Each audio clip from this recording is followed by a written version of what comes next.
Hello. Hi, Amy. How are you? I'm great. How are you? The same, actually. The same. It's good to see you again. Good to see you too. It's been a while. Hey. A little bit, a little bit. I did get to sit on an event a couple of weeks ago when you launched the record, Oh um, yeah. and that was fun. It's early there, huh? It's not so bad. It's 9 a.m. So Oh, that's cool. I've had worse. thank you for taking time out of your schedule to visit with us today. I appreciate it. No problem at all. And congratulations on a really, really great song, which I apparently don't understand at all because I thought it was super positive and something that was really good for right now. And I think it is, but maybe there's different meaning to the song than I was thinking about. We're talking about Everybody Rise, which is fantastic. Yeah, it's a funny one, hey, because I thought the same when I sort of came out with the chorus, Everybody Rise. Um, it sounded super positive and anthemic. And then typical me, I had to kind of rain on my own parade. um, but yeah, I guess, I always have to have songs that really connect with me. And obviously I didn't write it anywhere near the pandemic, or it was in a space of like 2 years ago or something. So Wow. the world was fine, and it was just me, I guess, teleporting myself back into time, I guess, which is where I visit a lot sometimes to write. So yeah, just that unrequited love feeling, and Right. trying to bring everyone together who's been through it. So, how have you been during COVID? Have you had music ready to go for a while now, or were you able to work during downtime? Well, it was great in the first few months because I built a studio in my house, like sort of at the start of the year, and had a lot of the album kind of done. Sorry, not the start of this year, sort of last year. Right. Um, and so I'd been working on this album, and I started writing it close to, like, I don't know, like I want to say about 9 months ago. Okay. Um, and but what was good was I had the sort of real serious lockdown time to zone in on it really hard, and make it great, and got to spend the time in it that I don't think I had during Love Monster. Because I think, when the world's open, you put a single out, and if it does well, which I said hi did, I was kind of on the promo train straight up, and I was doing mixed notes and stuff for Love Monster kind of on the road. So with this one, I really got to sink my teeth into it and focus on it. But now that it's done, I've moved to Sydney, Ah. which took up some time. But also, so now I'm just like, I don't know, maybe I start on the second record. I don't know. Well, did you have some hopes or some goals for this album? Having had a record that was so well received and put you around the world in front of lots of people, what was it like going into album number two?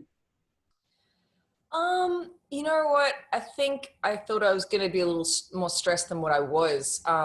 Good. The thing that I think worked in my favor is I didn't stop writing, and that's honestly, if any artist asks me any form of advice, I'm just forever going to say, just keep writing, just keep. Doesn't matter if you think you've written a bunch, or, oh, I'm on tour now, I can't write, I'm super busy. It's like the thing that worked for me is I didn't stop. So I kind of went through some stuff as well. There's highs and lows to my life, and it's not all it's not all great all the time. So I made sure that I capitalized on those feelings and put them down and into a melody. So when it came, I don't know, I started seeing all these demos happening in my phone, and I got really excited. I was like, this is going to shape up to be a really great body of work. So there was no pressure really. I went in there, and the songs, sort of came about with the producers, and I sort of made sure that they could stand on their own feet before I went into the studio. Okay. That was the main thing for this album. It's a lot more guitar heavy, and I just didn't want to rely on production. I didn't want to go in there thinking, oh, this will be good once I have it produced or once I have a beat to it. It's like, it's got to be great already. Like, yeah. Were there people, did you have a wish list of people you wanted to work with on this particular project? I always have a wish list going, Tim. So, I mean, I'm also someone who's like, look, if it's not broken, don't fix it. So I worked a lot with Dan Hume and M Phases on the last album, and brought them back in heavily on this album. But I also just kind of pushed myself and I had massive amount of time in the States working with people, New York, Brooklyn, the UK, Ed Sheeran. Yeah. Was sort of in the wish list, and you never think that's ever going to happen. And it came about very strangely because Russell Crowe, who, lives in Australia, and he was a big fan of my music, and he just decided he would send my album to Ed, which I love him for. Yeah. And then he said, Ed really likes your album, and he's interested in doing a writing session or something. And I was like, oh my God. So once I picked myself off the floor, I was waiting for his email, and it came through. So yeah, it was incredible. That's excellent. He's a very sweet man, that Ed Sheeran is, that's for sure. So were you, going into album number 2, did you bring with you some confidence, having been through this process before and having been out and touring and, world traveler, much more confident going into this record?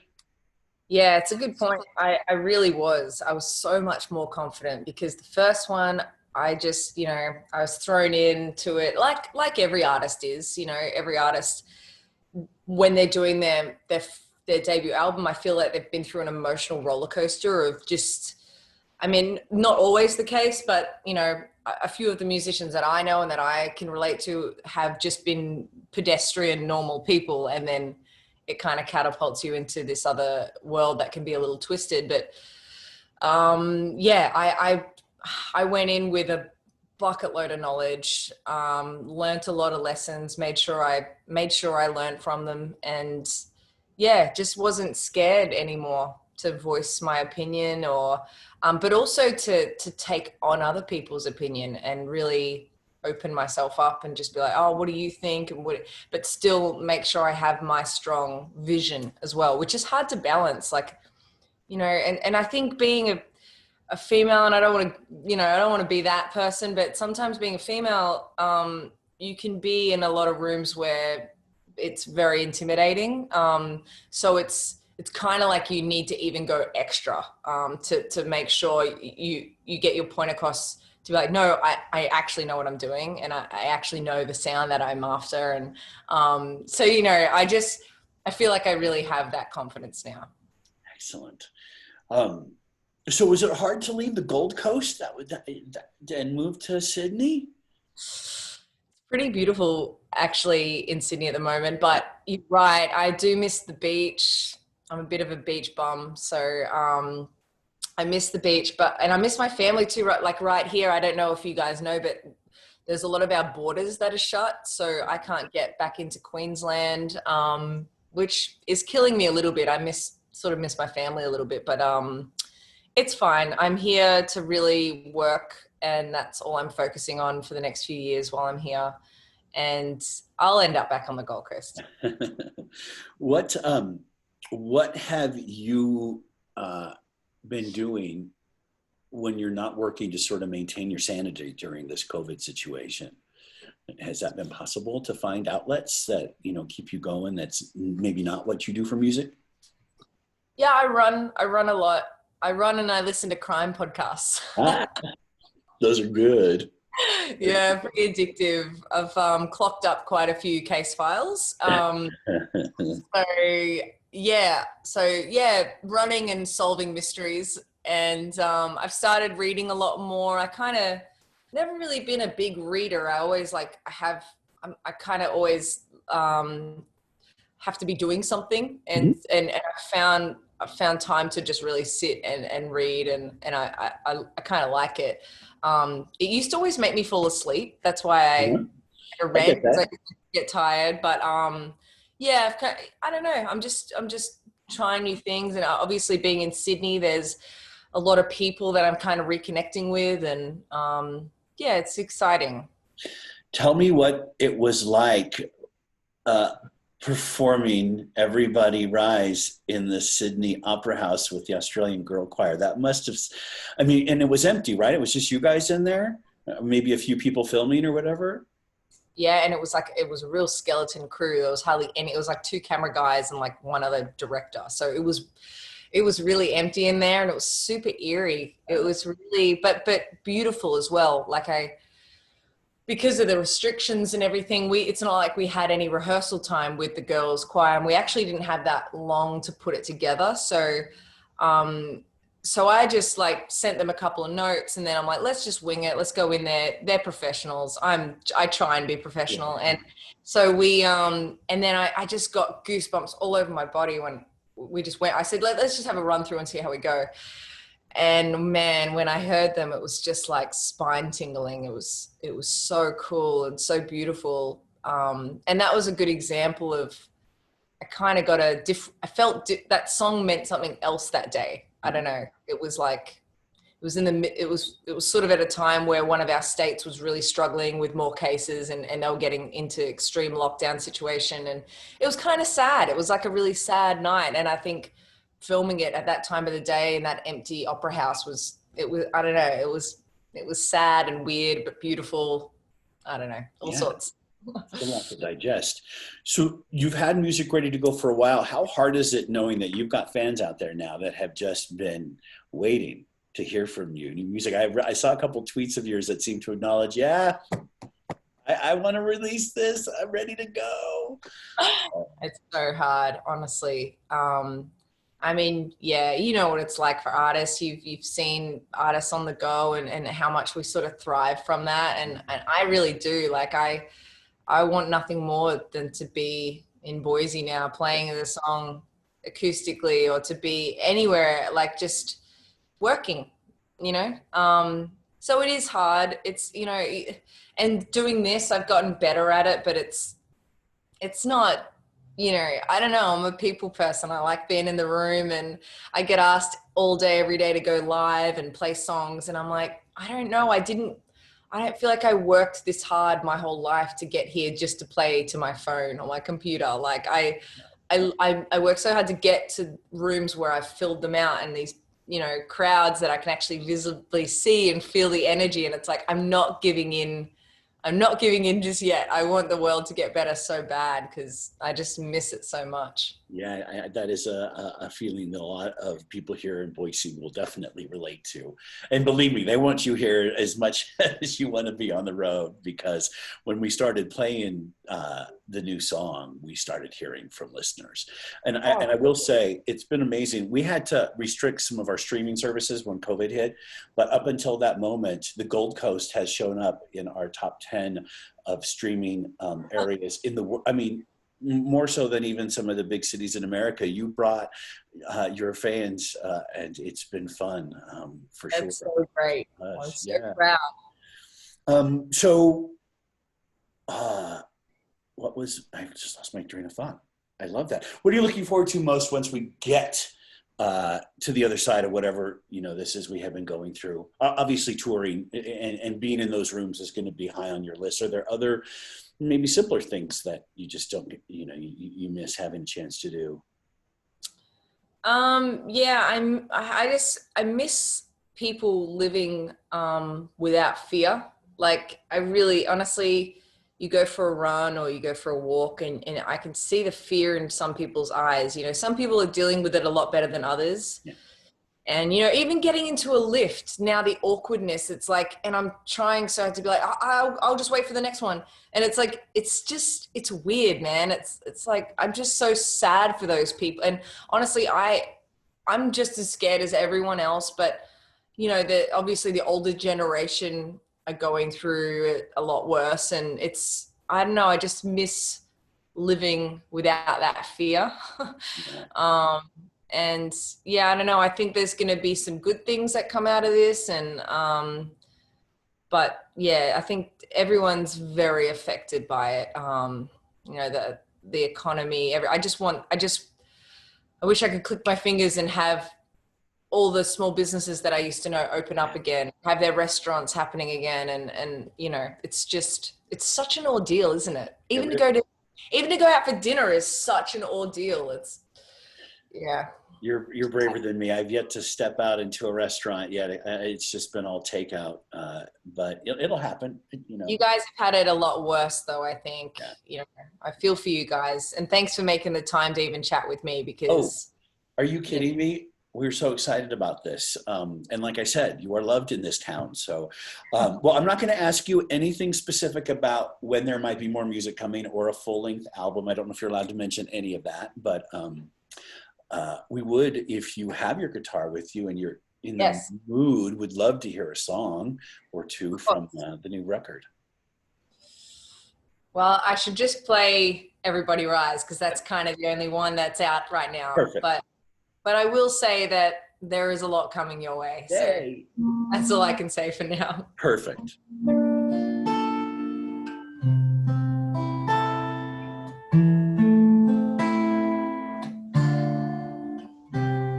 One day I'm just gonna walk up to you, say it how it is, I'm in love with you. Thinking about this for a month or two. God help me, I've been so scared too. I'm gonna reach out, say hey. Been thinking about you all day. All these years I've been a ghost to you. Put your hands on me, they'll go straight through. I get it, I'm not in your league. Too hard, help me make it stop. God have mercy on me. Everybody rise for you. Everybody cries like I do. We all wonder what it's like to be with you, with you. Well, maybe it's better if I never know. Put my head down and just let it go. The world keeps spinning and the rivers flow while I scream all night into my pillow. I get it, I'm not in your league.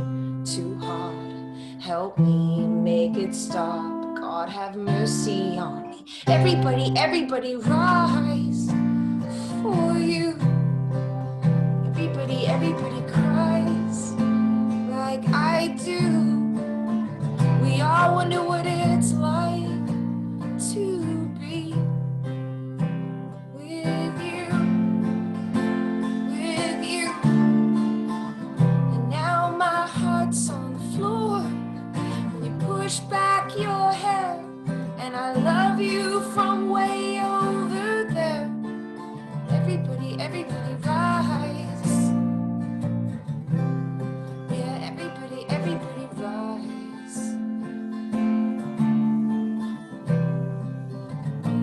Wicked world, I'm just a little girl keeping my heart to myself when you could have had it all. We could have had it all.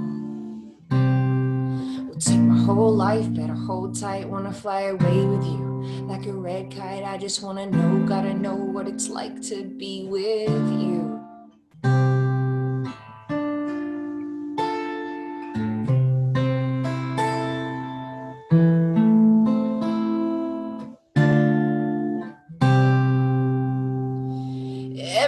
Everybody rise for you. Everybody cries like I do. We all wonder what it's like to be with you, with you. And now my heart's on the floor when you push back your hair, and I love you from way over there. Everybody rise. Yeah, everybody rise.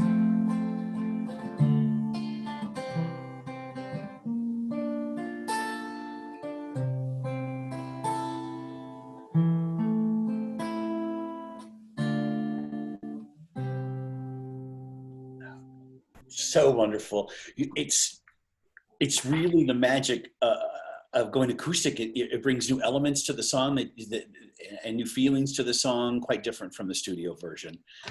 It's absolutely lovely. Absolutely lovely. Amy, thank you. And here's where we can't wait to get you back into our city. But more importantly, we are crossing our fingers for all of us to get back to our lives and our families and our friends and the things that power us. And I can't wait to hear more from you. And thank you so very much to you and your team for taking some time to visit with us today.